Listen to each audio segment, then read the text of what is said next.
The Milwaukee Bucks took a punch to the chin Saturday night in a primetime game against the Golden State Warriors, and they were embarrassed. What's even more concerning than the loss is that the Warriors superstar Steph Curry scored just 8 points in 35 minutes.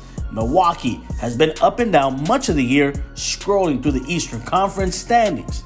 At one point earlier this season, they've fallen into the play-in range of the standings but clawed their way back into first place in the East briefly.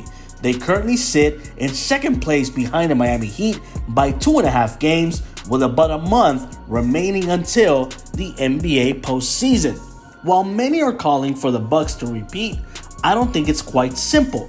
The breaks the Bucks got last year don't usually happen in consecutive seasons. Milwaukee took advantage of facing a wounded Miami squad last year, who in the prior postseason took care of the Bucks in 5 games when at full strength. Sure, Jrue Holiday wasn't with the Bucks for that 2020 playoff series, but neither was Victor Oladipo, who recently made his long-awaited return for Miami.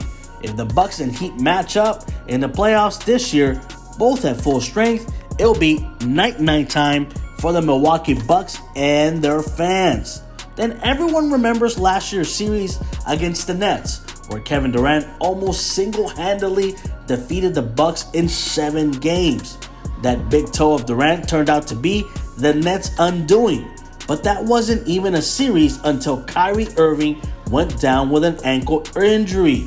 James Harden also tweaked his hamstring in the first game of the series about a minute into that game. Milwaukee even had trouble with the Atlanta Hawks until a referee got in the way, and Trae Young twisted his ankle in Game 3 of the Eastern Conference Finals, so I doubt this year's path to the finals will be paved in gold again for the Bucks. But there is help on the way from Milwaukee. Brook Lopez is expected to make his return in the next few days. Lopez has been out pretty much all year with a back injury that required surgery in December. They've missed his presence inside, and Brook's return can't come soon enough, although I'm not sure how much to expect out of him coming back just 4 months after back surgery. Also, George Hill is expected to be back along with Lopez, which will undoubtedly help around their playoff roster.